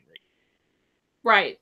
Yeah. Well, and they both got their voiceovers for those 2 episodes are almost exactly the same. They say the same key lines, like, let me stand athwart the door, but God doesn't take directions. But then I got told to build this cage, and also the devil, who was this kid that I imprisoned. So yeah, there are a lot going on there. Michelle in the chat just pointed out something interesting. She said that young Henry supposedly set the fire in Juniper Hill because the other kid was getting too close to him. Yeah, the witness lighter and he set the mattress on fire, almost like Henry didn't want this other kid to touch him. And I'm going to set my mattress on fire to prevent that from happening. That'll fix him. Yeah, that'll show you. Don't hit him with a broom or something. Definitely go to those lengths. Or, just don't touch me. Yeah. Please. Yeah. But it's interesting that whole thing about our Henry as little Henry in the alternate universe saying that to the kid at Juniper Hill, because all he knows from his time, we were told by the Rev that he literally turned up on his door saying, I went into town. No one knew who I was. I came home. And then that's when it was the devil trying to tempt me. I locked him up. So he's had no interaction other than just running into the town for literally about 5 minutes and no one knew who he was, right? He gets locked up. How does he know about the touch killing people? Because the Rev's been close to him. The only interaction he's had is with the Rev. Yeah. As far as we know, like it'd be madness if there was anyone else that found out about the Rev's weird imprisoned child down in the basement. I'm guaranteeing they wouldn't be like Desjardins. Well, yeah, Desjardins the only one. But how does he know? Oh, don't come too close to me. He's a little kid. Desjardins had the cage because the Reverend had to do something when he needed to get his hair cut. So he just exactly whack him in the cage while I get my hair cut. Oh, unbelievable. So do you see what I mean? Do you see what I mean? There's no way he could know that. Right, unless something happened that he didn't tell the Reverend about. So or like you said earlier, that more time being outside of your reality makes you aware of everything.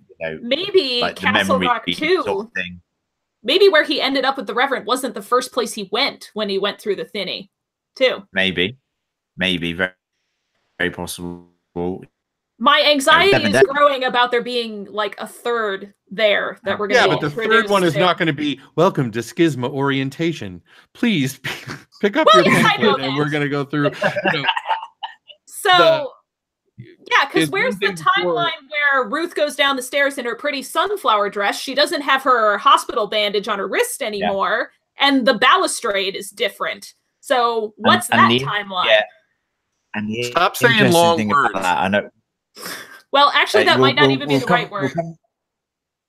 I think after this point, we'll go to the chat. But like, I just want to say about that timeline about Ruth is that Alan's story about her answering the door that he says to Henry is very important because he says She came and answered the door, looked like she'd been to hell and back. That's a literal line that he says about her. And then he said, please, don't go, stay, don't leave. And when we see that scene, she's had a shower and a bath or whatever. She's dolled herself up in her nicest, and she's gone down to see him.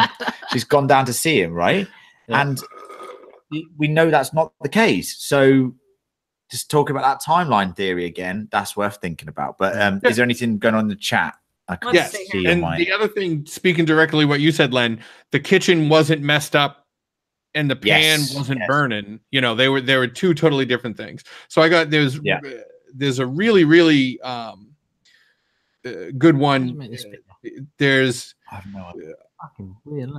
Oh no, you lost it. All right, so we got in the crazy theory. Here's a stretch, says Damiao. Henry did it. Could mean that Henry found a cure for Ruth's dementia, which means that they can fix Ruth. Yeah. And then very possible. Then there's a question from Jackie Torrance. If we're discussing the kid's powers, is it possible the reason he still fist bumped Zaleski is because he thinks Zaleski killed Molly in Boston Rock? Yeah, I thought about that too. Like, is he actually kind of mad at Zaleski because of what happened to his Molly? Oh, fuck. Yeah, because we don't know what he knows about how this works. He'd be pissed. Yeah, I mean, it's definitely a good point. What if he's trying to save Molly, John? What if he's trying to save her? It doesn't strike me as malicious. The kid. Yeah. That is. John, I know. He hasn't. That's why you and Hannah are like kindred spirits. But I'm just saying, like, I mean, I wish he was. I wish he just burned the whole town down. To be honest, I'm sick of all of them. Fire. But yeah, he just he hasn't overtly gone out of his way to kill anyone. I do agree. He reacted very calmly to being stabbed with a screwdriver. Like, wouldn't you have gotten mad if you're some evil guy and just snapped this old lady's neck? You stabbed me in the kidney with a screwdriver. Yes. Yeah. Okay. Well, this is the thing. But it's his mom. It is his mum. It's his mum. There you go. Well, do we know it's his mum? Well, we could be lying. Yes. It's back to the unreliable narrator. Damn you, the show and the showrunners, for making us try and think we've got a handle on anything going into the season finale. But they've just got so many questions to answer. Any questions in the chat that are making me, my head hurt? Think about anything at this point. We're all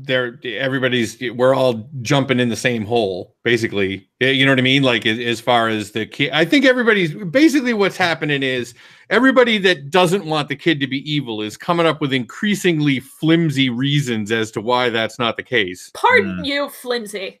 Okay. I think we're doing a pretty good job. Yeah. And, can't it just be gray? There could be things that he did that were objectively bad, but you have to think about human beings and how they respond to trauma. Let's agree that he suffered some horrible trauma. He's angry. Bucket. It's not that much trauma.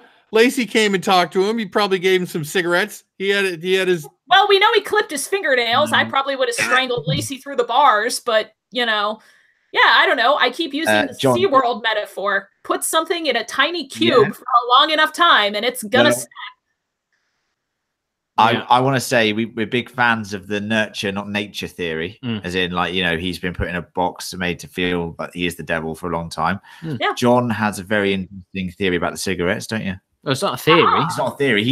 If anyone wants to listen to something about actual cinema, John. Well, John, I mean, historically, and I said this, and I got a fair few complaints, to be honest. You did get a few complaints, but it's actual fact. But it is fact. So obviously in oldie time cinema, if you wanted to convey some sort of, sexual liaison, let's say. You'd say, well, I'm just saying, you go, they seem to be having a good time. And then they cut to something, it comes back and they're smoking. So, everyone knows, you go, oh, well, something's happened there, but we don't have to say what's happened. Right. Okay. Well, you know what? He did actually, if this kid's in a cage and there's a bucket of cigarette butts, Like that. no! Well, yes. Yeah. Okay. Yes. Well, what did the Oh, no. COs say when they found the kid? They called him a fuck slave. Sorry, my mom is watching this live stream. Hi, Mom. I said fuck Mr. slave. Collector, this is just me in advance saying, if you knew how many things that your daughter says that I cut out of the show. I just got. You just sold me out to my parents. So No, I left rude. them all. Yeah. I left them all in because I wanted to say that the reason that our show comes out after Castle Rock Critical was because I wanted to make sure that nobody thought I was like, stealing ideas from them or anything like that. But also it's just because I'm really slow at editing, and that's why it takes longer. Well, I think it's clear from this discussion that we all have very different ideas, which is fun. Yeah, it's good. I think the main reason you guys come out after us, is because of time difference. So basically, we're 5 hours ahead of you. True. So we have a 5-hour head start. So it's nothing to do about that. It's just the simple thing is that we all have day jobs, and in the evening we meet up and discuss the show. And then because we're 5 hours ahead of you, our evening is conveniently before yours. I mean, it's just that's just the way it is. It's like they're living in the future. Yeah, I know. I'm gonna have to. We technically could tell you a lot of things. Yeah. Then comes out. I can't. I'll tell you everything. Hannah, I'm gonna have to ask you to read the chat because I may have to go barf. Scroll up to what Tara says about the the thing that I can't.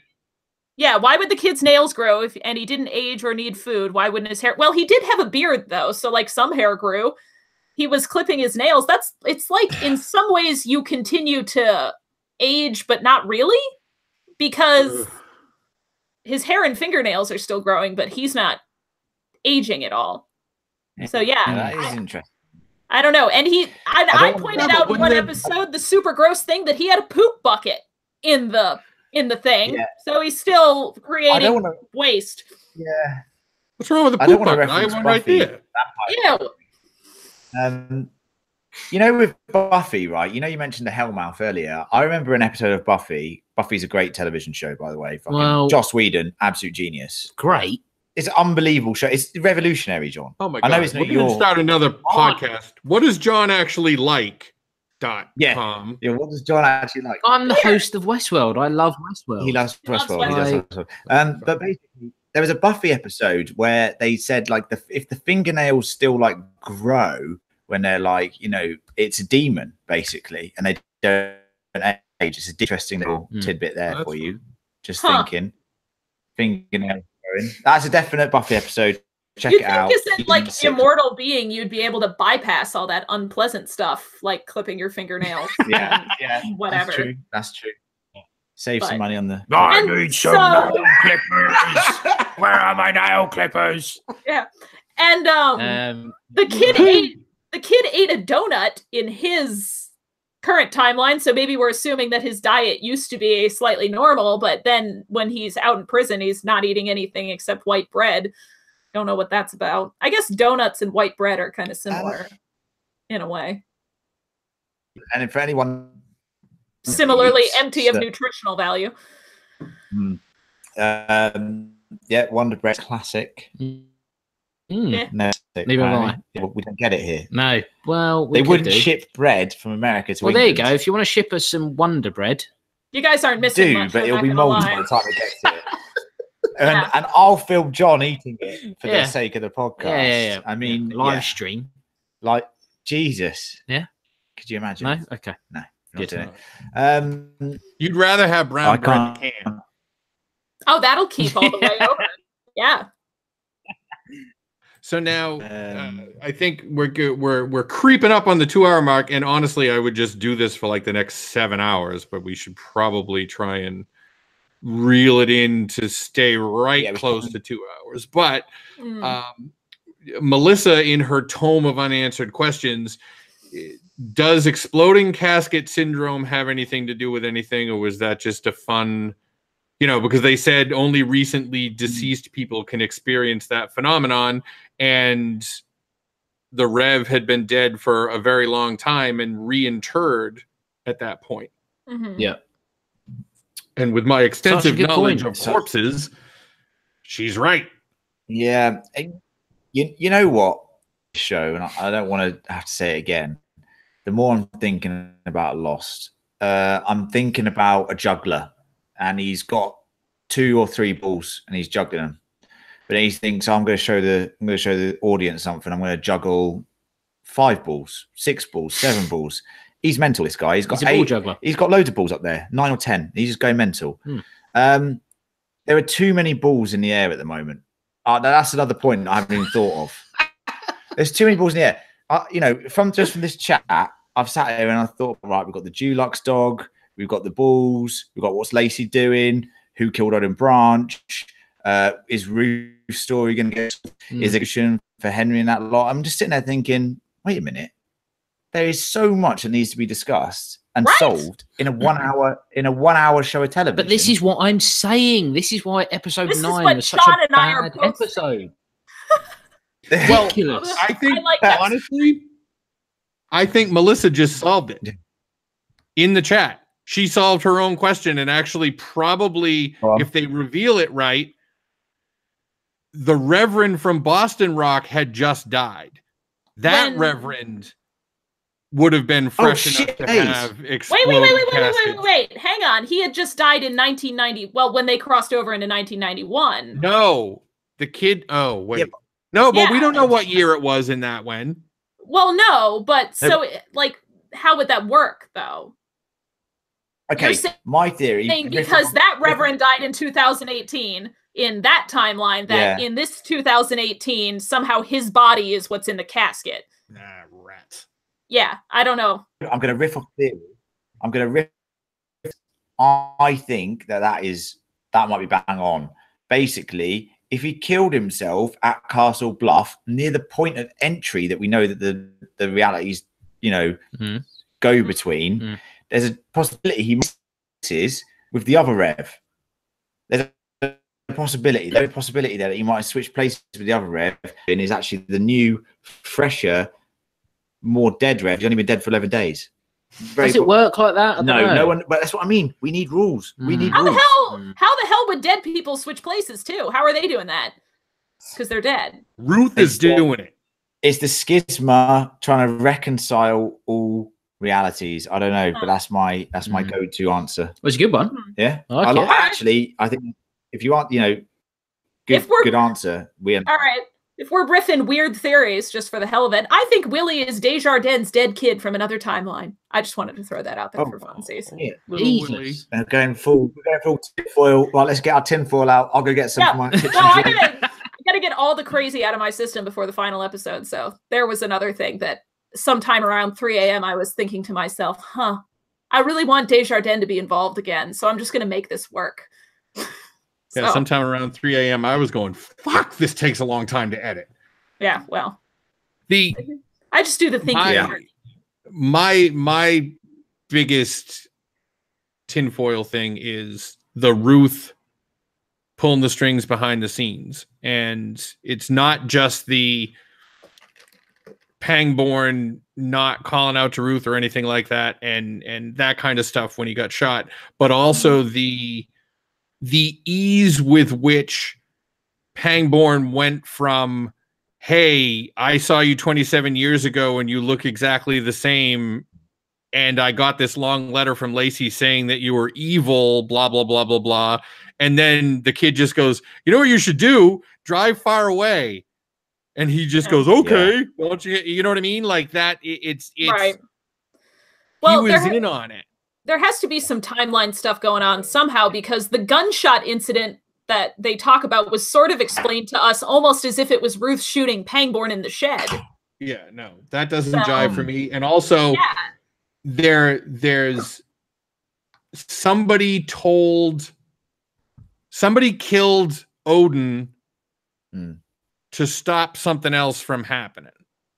You know what I mean? Because I don't think it would just be Willie going, oh, on second thought, maybe I don't want you to jam a hot poker into my head. Yeah. And I want to know if Odin understands that the schisma may be the sound of like a thinny opening. Like, what is his goal in studying the schisma? What is he trying to get out of it? Yeah. Right. I think you know, the more we talk about this and the more we discuss it, I'm sitting there thinking, you know what, we're just not going to get answers to some of these things. But oh shoot, Melissa, you're brilliant. Could that gunshot have been Zaleski in a different? Yeah. We were saying earlier how Zalewski, in a similar timeline, didn't fire in the air and fired directly. And it, you know, unfortunately for Molly, she was in the Todash space because she was Henry. So therefore, she is susceptible to all possible realities. You know, bye, Warg. Gotta leave from the chat. Thanks, Warg. No, but I just think we're going to get a lot more answers, but we're going to get a lot more questions and a lot of non-answers. And I think people just need to accept, try and focus on the characters. Now, I don't want to talk about Lost again, but I'm going to do it. Sorry, I'm very sorry. I love the show because I think the thing that Lost did very well is that it was an excellent character study. So no matter what happened, take away all the super, you know, natural things that happened around it. There's not a better show on television, I don't think, that went into characters' inner soul and the way that they operate by the use of flashbacks and the way that it constructed its narrative with those characters. I just hope that there's a satisfying resolution for the characters, right? Ignore all the stuff around it. I just hope there's a resolution to the characters and for the characters that we care about. You know, like Ruth especially, to be honest with you. After Alan's death, we love Alan. He's my favorite character. Legend. Scott Glenn is literally one of my favorite actors. He's in The Leftovers. If you haven't seen The Leftovers, go watch it. It's unbelievable. He's awesome. Alan Pangborn's awesome. And after that, I want Ruth to be happy. You know, I care more about Ruth than I do Henry and Molly. That's a fair shout. I really do. I really do. Her story is tragic, and I really want her to have a happy ending. I don't know if she will, but I want her to. Well, that's what they want you to feel. Satisfied knowing that in the other world she was with Alan and they lived in Sarasota and everything seems nice. It is satisfying. It is satisfying. But yeah, I feel sorry for Ruth and Castle Rock Classic. She's having a rough go of it. Yes, she is. Bless her. Jesus. Tough times. I mean, that does, you know, the idea of multiple timelines, and I think you guys talked about it on Critical. You know, the idea that knowing that there's multiple timelines, if you don't build the love for this iteration of this character, then their death has no consequences because you know that, you know, in the other world something else is going to happen. And I think that they did do a good job of making us care. The reason that and Lost from a character standpoint, I to this day will say they did more reinforcing what those characters were and why they did what they did than any show I've ever seen to this point. But Westworld, to its credit, went the other way. They're like, oh, you're going to like these credit, but really this show is a video game and you have to play it, because if you just watch it like you'd watch, I don't know, Big Bang Theory or something dumb like that, you're not going to have a freaking clue what's going on. You're going to turn it off. The thing that Lost did was they made such a big deal out of the plot, and they made the plot a character. You know, oh, there's going to be answers for all these things. All this stuff is going to make sense. The part of the reason why you're watching this is to figure out what happens. They did great with the characters, but they didn't treat the plot with as much love. And that's what ended up souring me on it at the end. And I can't believe that Abrams would not have been informed by that when making Castle Rock. You know what I mean? I mean, I know he's not that super hands-on, but there's no way anybody working on Castle Rock didn't have Lost in their heads. Yeah, it's tricky, isn't it? Because a name carries a lot of weight, and J.J. Abrams' name carries a hell of a lot of weight at the moment. He's arguably up there as one of the best directors, executive producers in the world. He is the founder of arguably the mystery box format, and the mystery box format is something that is prevalent in Westworld, in Lost, and also in this show. So it's a very tricky one.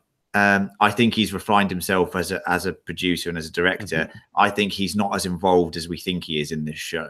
I think he's financing it. I think he's financing it. I think he's financing it with Bad Robot or his production company. Yeah. His say on the showrunners, Sam and Dusty, I don't think that he has any creative say on the show at all. I think Stephen King has a more creative say on the show. But do you reckon? I think so. Yeah, I think he does. I think he does have a more creative say. I think there was rumors that he was in the writers' room for this show. Like not writing specifically, but like helping steer them towards an ending and certain plot points.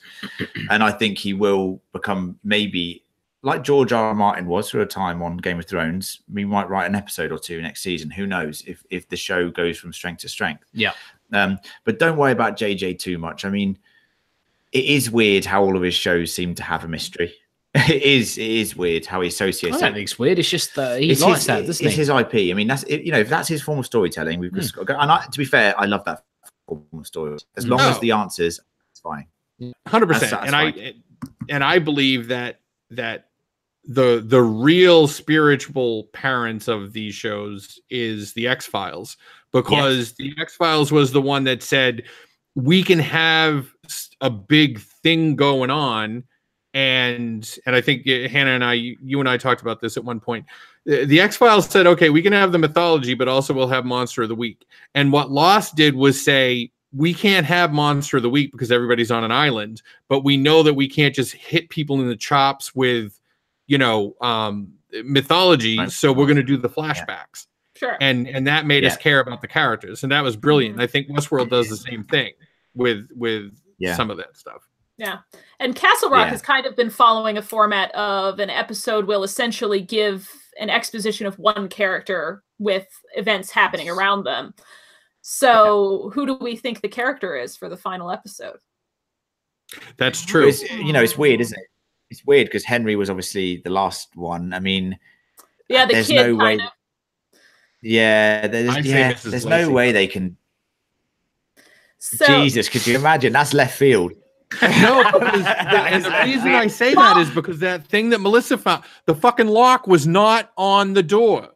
Right. Mrs. Lacey wandered around the house trying to find the lock. Then she had to wander around the house trying to find the goddamn door and lock it. So it was important. So she knew what was up. So you argue maybe like the first episode was our Henry, sort of. But yeah, if it's Desjardins or Mrs. Lacey, I'll be happy. Yeah. Well, I think this has been really fun, by the way, and I've actually enjoyed it. And this is great. Slightly tipsy now. I had a lot of beers. Had a few beers. What I would say is I think maybe after the season finale, like maybe a week or two after the season finale, and sort of get our thoughts on it all, because I think we've great chat. It's been amazing, and thank you for to everyone who's been involved up to this point and asking us these questions, because we hadn't had some and we're literally having to sit there think about them on the fly. But I think it'd be really good if after the season finale we got together again, maybe with a couple more of our group, maybe if they could be available. And I mean, they're not a necessity. They're not a necessity. We're the dynamic duo. But Batman and Batman. Jesus. But yeah, it would be good to sort of actually look at it, because at the moment, obviously, it's a lot of speculation. And now, when the season finale happens, I think we could get together and really start. If we want to pick holes in things, we can pick holes in things. Or alternatively, if it's really good, we can sit there and go, you know what? They did a fucking great job with that season finale. Yeah. And they really blew our socks off. So I think they blueberried our socks off. They blueberried our socks off, John. Yeah. But yeah, I think that's it. Unless you guys have got anything else to add. No, I think that's a great idea. I love it, and I think that's. Thanks to all the Castle Rock stars in the chat. This was a lot of fun. Right. That's what I've been looking down at the whole time. Yeah, you guys really have made this way. I mean, we would have had a conversation. It would have been 1/10 as good without you guys in the chat. And definitely.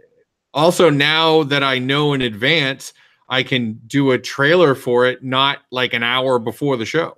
So that would actually build up interest, because now I just like making trailers, you know. Oh yeah. Hey, the chat wants to know how many blueberries you'd rate this summit, you guys. Summit. Yeah, well, you know, this summit for me is a good 5 blueberries. It's nice to All right. finally meet you guys, for sure. Yeah. It's nice to finally Amazing. meet you guys, for sure, because obviously we've been chatting a lot on social channels and stuff. And it's nice to get different takes on it, because I think our shows at times have really different takes on the episode, and I really enjoy that. It's like, you know, there's 4 or 5 of us in a podcast at times, and there's a lot of voices in there, but it just goes to show how, you know, this show's so important and so impressive at the moment, because it can be interpreted so many different ways. Yeah. And you've said things today that I hadn't thought of, and I hope that we have Vice versa. of. Yeah, 100%. And the guys in the chat have done the same stuff. They've literally made us sit here at times, and they've probably seen our confused faces, deer in the headlights. Like, oh, I have no fucking idea what to answer that question with. But Right. we've done a good job. I think. You know, we've done our best job that we can come up with the knowledge that we have. So yeah, I think that's it. But it's been awesome. Thank you so much, guys. And thanks for giving up your Sunday. I keep saying it, but you know, Sunday's a day of rest. Sunday. Yeah. Sunday's a day of rest, John. It is. The Rev would It'd have been dead at this point anyway. blown his head off. Yeah. Unbelievable. I mean, also, to be fair, it's not like we're jogging. No. We are just gonna like my wrestling would just be this without a camera, you know. no, that's a good point. Yeah, how tough has this been? Oh, it's been pretty tough. You know, up beers. Yeah. That's Well, amazing. thanks, guys. Yeah, thanks. Everybody. And we'll do another one soon in the next couple of weeks. Yeah. Absolutely. And we'll let you know via social. We'll let you know on the podcast in advance, and we'll get a proper season finale group chat going. And I think that'll be beneficial for everyone. Definitely. Awesome. Sounds And, great. if anybody in the chat, if you know somebody that wanted to see it and couldn't make it, it's still going to be up there, so you can send anybody over that you want to see it, and then reach out to us on Twitter with other questions. And we're going to upload the audio. I mean, we are at least, and I don't know about you guys, but I assume you're going to upload it as a bonus podcast. So before the season finale, which is Wednesday, obviously, we are going to upload it in the next day or so, in the next couple of hours potentially, to our site and as our Castle Rock Historical Society. So if you haven't been able to make it, you can listen to it. Don't worry. Absolutely. It's all good. Make Awesome. the next one. Awesome. Well, thank you guys. Appreciate it. Bye, guys. Everyone, Thanks a have lot. Great Sunday. Have a See great ya. Sunday. Bye-bye. Bye, guys. Creepy little hand.